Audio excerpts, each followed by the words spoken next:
con este calor que está haciendo en este verano, Rumba FM y RCC Media está rifando un aire acondicionado TGM.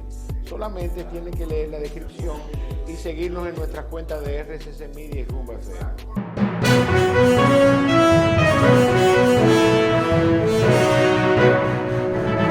Conversamos en el día de hoy, señores, sobre los determinantes sociales de la salud o las determinaciones sociales. Vamos a ver a Celi.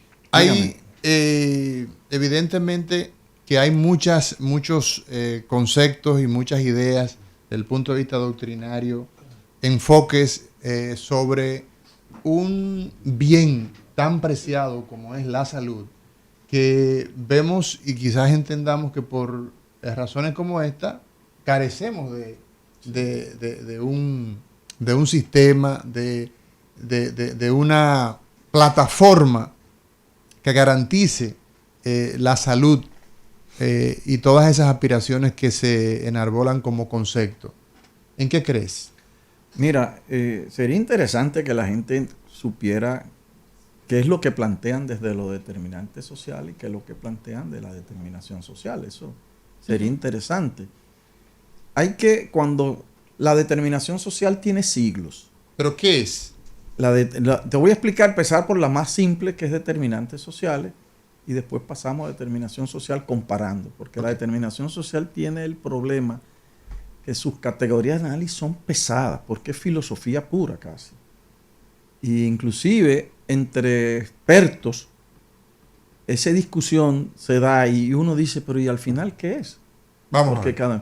Mira, cuando surge el tema de determinantes sociales, te estoy hablando del 2008-2009, en pleno apogeo del neoliberalismo, hay un grupo de personas que se sientan preocupados por la accionar de los ministerios de salud y cómo se generan una serie de desigualdades y va creando exclusiones, lo que deslegitima al modelo neoliberal. No son neoliberales los que lo plantearon, todo lo contrario.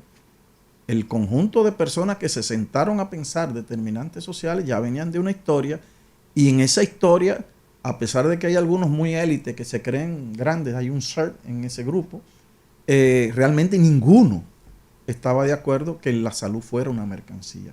Ese es un punto en común entre las dos corrientes. La salud es un derecho. Es un derecho. Y ellos lo reivindican.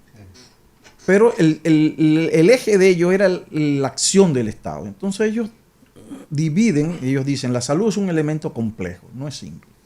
Ni es una relación en cadena, ni una relación monocausal, es muy complejo.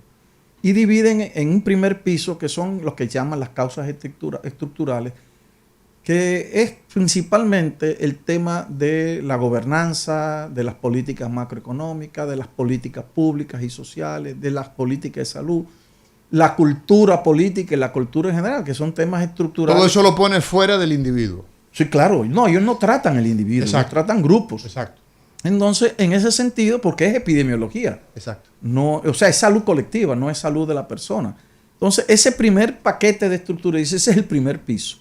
Y entonces... Lo estructural. Sí, ese piso crea lo que originalmente ellos plantearon, clases sociales, pero luego las relajaron más adelante. Ellos dijeron las clases sociales, y las clases sociales a su interior se dividen en etnias, género y generación.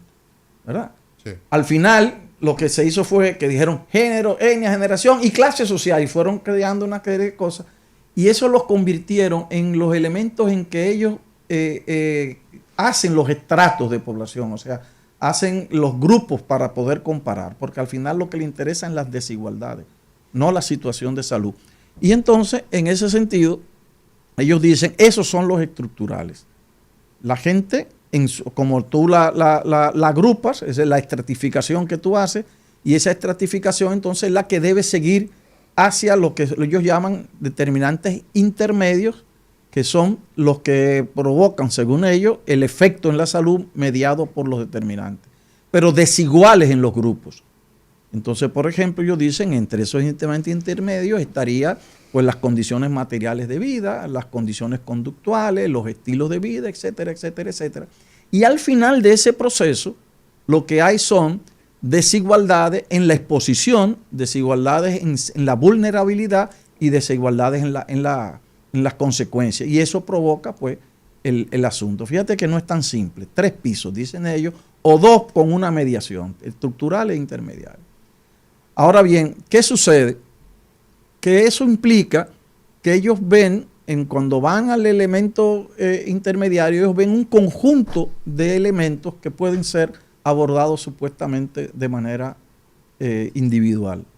Y no es cierto, porque si todos vienen producidos por el mismo elemento estructural, pues no puedes imaginar que esos son simples manifestaciones del estructural, sino que se deben articular. En la determinación social también hay 3 pisos. Fíjate qué similitud tienen. Pero que el primer piso no es la gobernanza. El primer piso son las relaciones sociales de producción que se dan en una sociedad. Y cómo entonces eso pasa a ser relaciones más en gobernanza, por parte de las relaciones sociales de producción. Por lo tanto, cuando se dice que hay determinantes sociales y determinantes económicos, usted está fragmentando una verdad, una realidad que realmente se da junta.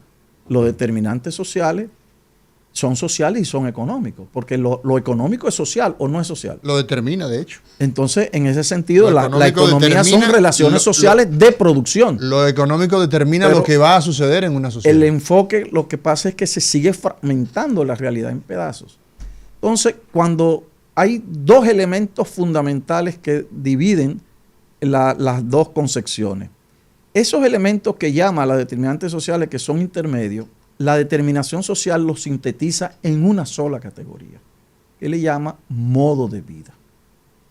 Y el modo de vida, que es uno de los grandes aportes de la determinación social, es el resultado de varias dimensiones ahí dentro. Una dimensión de los modos de vida son las condiciones en que tú trabajas, las condiciones de trabajo colectivas, no porque no habla nunca del individuo, son colectivas. Las condiciones, además del trabajo, las condiciones en que tú tienes acceso y disfrute de bienes y servicios de consumo, ¿verdad? Esa es otra. El otro elemento es la capacidad de movilidad y de expresión de su cultura. Y el cuarto elemento son las relaciones ecológicas colectivas. O sea, no es lo mismo vivir al pie de la cañada que vivir en otro lugar. Esos elementos consideran modos de vida donde hay elementos que son positivos y elementos que son negativos.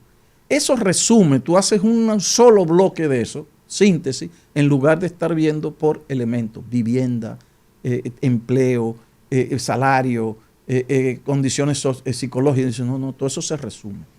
Entonces, el modo de vida es todo aquello de tu vida que tú no tienes control o tu control es muy pequeño.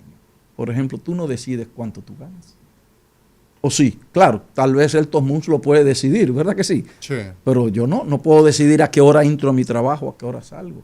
Y si no puedo decidir mi salario, tal vez no pueda decidir cuál es mi nivel de consumo. Ni si puedo sindicalizarme o no puedo sindicalizarme, ¿verdad? Ni dónde puedo vivir. Yo vivo donde pueda, no donde yo quiera. Son elementos que no son controlables por ti en un porcentaje importante y por lo tanto dependen de otros.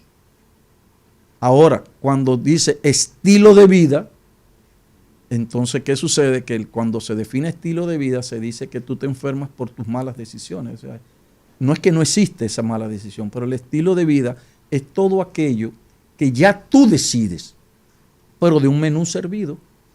Es decir, tú vas a ir a un menú. Tienes para elegir. Sí, pero tiene que haber elección, pero no, esa elección está determinada desde donde tú estás en tu modo de vida. Si vas a un buffet y pagas 100 pesos y yo pago 1000, yo voy a tener más oferta que tú.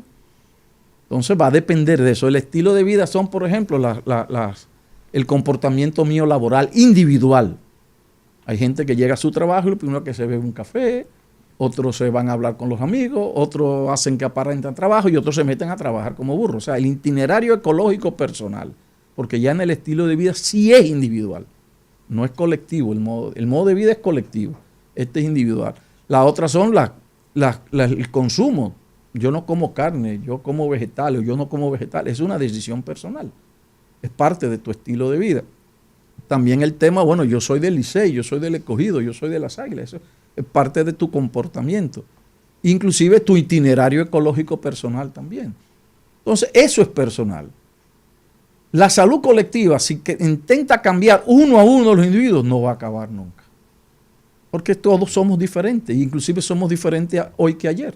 Así es. Entonces, en ese sentido, la categoría de análisis modo de vida es mucho más gigante, porque yo sí puedo definir, cambiar, yo puedo hacer gestión de la modo de vida, yo puedo decidir cambiar las condiciones de trabajo. Y eso provoca un impacto en la salud. Cambiar las condiciones de consumo, las buenas y las malas, ¿verdad? Yo puedo cambiar las relaciones ecológicas, yo puedo promover la cultura de una forma u otra. Y esos son elementos colectivos, eso corresponde a la salud colectiva. Los estilos de vida no. Oriel Solar, que es una de las autores, me explicó una vez que no, que el estilo de vida que ella define es cuando las personas no pueden elegir. Y yo, escribe eso que no lo he visto en ningún sitio. El estilo de vida es un elemento individual. Ahora, ¿lo niega la determinación social? No, la determinación social dice hay 3 dimensiones. Una dimensión general, que es donde se dan las luchas políticas, la dimensión particular, que son las clases sociales con sus modos de vida, y la dimensión individual, que son las personas con sus estilos de vida. Claro. Entonces, en ellos dicen, hay una relación del sistema más complejo al más simple, que es la persona, pero no significa que están separados, ni tampoco que están simplemente en una relación mecánica. Hay una que lo engloba todo, pero a su interior están las otras, pero las otras, como toda relación de causa y efecto, yo produzco un efecto, pero el efecto me produce un acondicionamiento.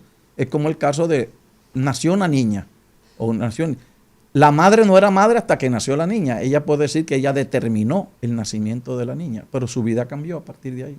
Sí. Entonces condicionó a la causa. Entonces, en ese sentido, como cada nivel mantiene su propia lógica, aunque esté dominado por la otra, también se puede abordar de forma individual. Pero el estilo de vida se aborda a través de la clínica. Es con el trato con la persona, mientras que la salud colectiva se trata a través del modo de vida, y eso no lo hace el determinante. Ahora, de ahí para allá lo han relajado el tema determinante, que eso no tiene madre. Doctor Sánchez Cárdenas, basados en este planteamiento que hace el doctor Celi, un planteamiento al cual hay que ponerle atención para poder entenderlo, la falta justamente de esa comprensión de los conceptos, ¿cómo impacta entonces en que no podamos quizás mejorar esas condiciones de vida, ese modo de vida del cual habla el doctor Celi, para garantizar entonces que la población tenga mayor salud?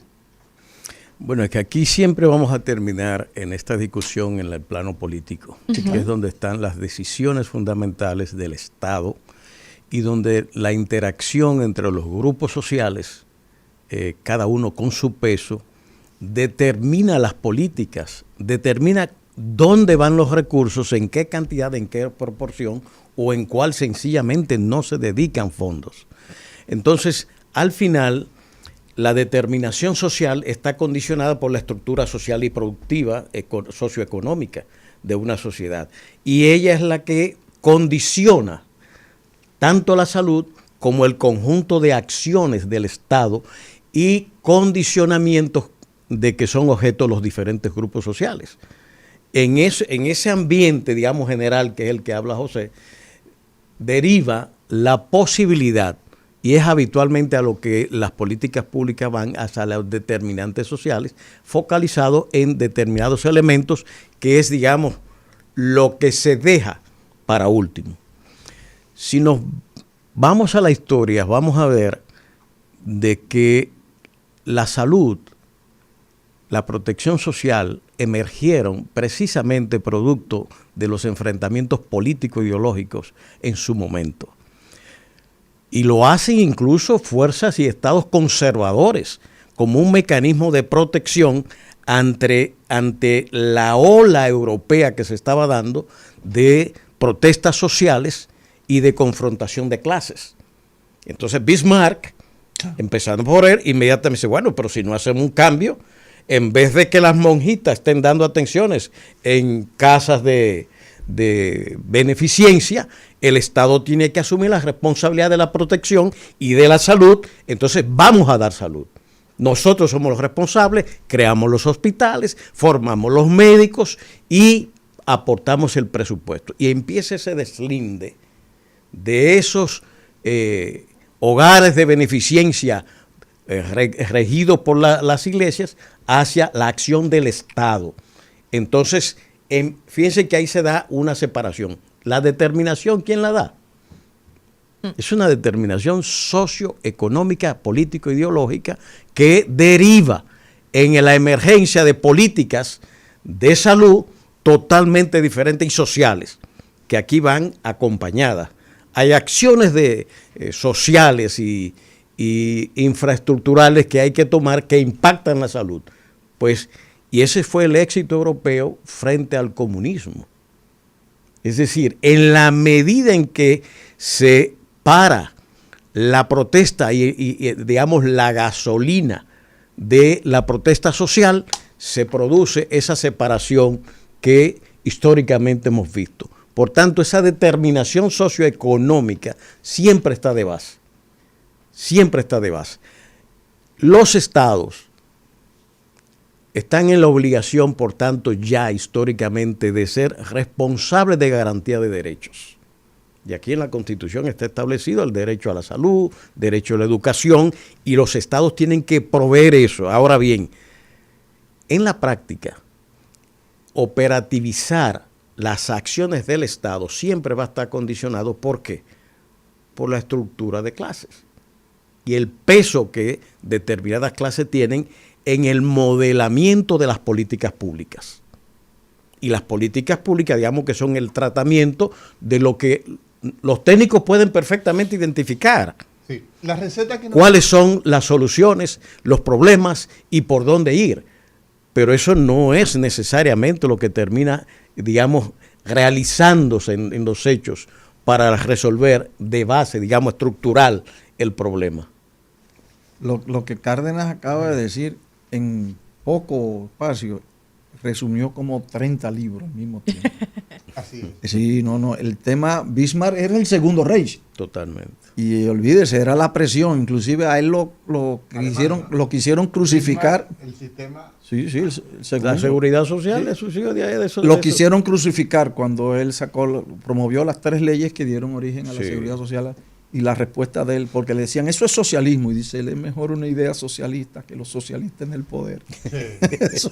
No, y hay un elemento todavía de esa época también, que son los poor law ingleses. Es decir, las leyes de salud para los pobres. Sí. En medio de la revolución industrial. Porque el cambio de sociedades rurales, la creación de las grandes ciudades, la acumulación, la migración obligada ante la pobreza rural y la emergencia de esta producción industrial, pues cambió prácticamente la fisonomía del mundo.